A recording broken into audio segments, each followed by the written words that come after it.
रायगड सम्राट अल्पावधीत लोकप्रिय ठरलेले रायगड सम्राट रयतेच्या सेवेसाठी सदैव पुढे। रायगड सम्राट राजकीय, सामाजिक, शैक्षणिक, शेतीविषयक अचूक बातम्यांसाठी रायगड सम्राट न्यूजला सबस्क्राईब करा।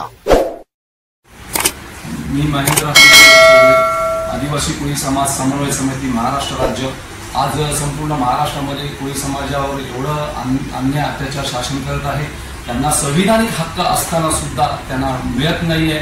आणि त्या संदर्भात संपूर्ण महाराष्ट्रामध्ये 23 जानेवारीला अन्नत्याग उपोषण आणि साखळी उपोषण त्या संदर्भात कालच रायगड जिल्ह्याची संपूर्ण जे कोळीवाडे आहेत त्या कोळीवाड्यातील समाज अध्यक्ष, सोसायटी चेअरमन यांनी उत्स्फूर्त प्रतिसाद दिला आणि खंडोबा मंदिर अलिबाग कोळीवाडा त्या तिथे मीटिंग झाली आणि सर्वांनी उत्स्फूर्त पाठिंबा देऊन आपण हे जनआंदोलन सक्सेस करायचं आहे आणि या जनआंदोलनामध्ये शासनाला दाखवून द्यायचं आहे। आणि आता काही कालांतरानंतर इलेक्शन लागणार आहे आणि जर आमच्या प्रश्न मागण्या सोडवल्या, आमचा संविधानिक हक्क आहे, आम्ही काय त्यांच्याकडे भीक मागत नाहीये, फक्त ते राबवत नाहीत, त्याची अंमलबजावणी करत नाहीत। आणि आज वेगळंच वातावरण आहे, ज्यांना संविधानिक हक्क नाहीये त्यांना शासन देण्याचं काम करत आहे आणि आम्हाला संविधानिक हक्क असताना देत नाही।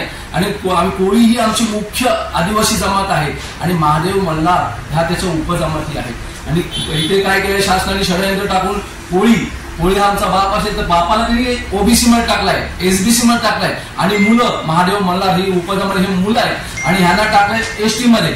आणि नैसर्गिक नियमानुसार बाप वेगळा आणि मुलं ही वेगळी असू शकत नाहीत, ते एकच असल्यात। म्हणून आमची संपूर्ण महाराष्ट्रातून ही एकच मागणी आहे की कोळी ही मुख्य जमात असून त्याच्यावरतीच आम्हाला प्रमाणपत्र दिले पाहिजेत आणि त्याला वैधता दिली पाहिजे। ही संपूर्ण महाराष्ट्रात जेवढे रायगड जिल्हाधिकारी कार्यालय आहेत त्या कार्यालयामध्ये अन्नत्याग उपोषण आणि साखळी उपोषणाच्या मार्फत आम्ही आमच्या सरकारकडे आमच्या मागण्या मांडलेल्या आहेत आणि त्या मागण्या सरकारने ताबडतोब मान्य करायला पाहिजेत यासाठी। आणि हा आमचा जिथपर्यंत शासन GR काढत नाही तिथपर्यंत आमचा बेमुदत हा आंदोलन चालणार आहे आणि त्याला नक्कीच यश येणार, कारण ते संविधानिक आहे आणि आमच्याकडे तसे पुरावे पण आहेत की अमेंडमेंट ऍक्ट 108 दिल्लीचं जे हे आहे राजपत्र आहे, त्या राजपत्रामध्ये कोळी ही आदिवासी जमात आहे आणि त्याला हे मिळालं आणि 1976 मध्ये क्षेत्रबंधन उठवलेलं आहे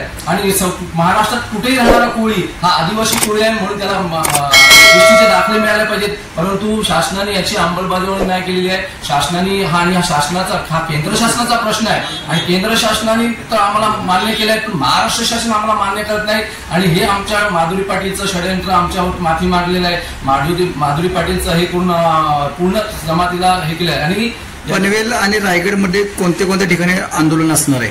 पनवेल रायगड नाही, आमचा रायगड जिल्हाधिकारी कार्यालय आहे, कारण तिथे आम्हाला दाखले दिले जातात आणि तिथे आम्हाला आमचे आवाज उठून आमचं शासनापर्यंत हे गेलं पाहिजे। तर त्यासाठी पनवेलच नाही आहे, संपूर्ण महाराष्ट्रामध्ये आहे। मी सांगते महाराष्ट्रामध्ये जेवढे जिल्हे आहेत, जवळ 36 जिल्हे आहेत, त्या 36 जिल्ह्यांच्या ठिकाणी एकाच दिवशी, एकाच तारखेला एकच निवेदन आणि एकच मागणी अशा प्रकारचा हा आमचा आंदोलन आहे। आणि कुठल्या जे सर्व संघटना याच्यामध्ये एकच आलेत आणि एकच नाव दिलेलं आहे।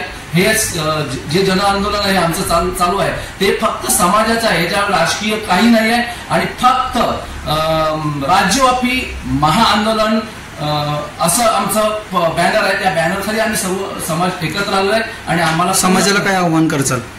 समाजाला आव्हान काय करचाल? समाजाने आता हे मी जे बोललोय त्याच्यावरती त्यांनी प्रतिक्रिया देऊन त्यांनी उत्स्फूर्तपणे या आंदोलनामध्ये सहभाग घ्यायचा आहे आणि शासनाला दाखवून द्यायचं आहे की आम्ही इथून तुम्हाला प्रतिनिधी म्हणून निवडून देत आणि आमच्या विषयी जर तुम्ही विधिमंडळात बोलत नसाल, आवाज करत नसाल तर आम्ही पुढच्या येणाऱ्या इलेक्शनला आम्ही आमची कोळी समाजाची ताकद त्यांना आम्ही दाखवून देणार आहोत। आणि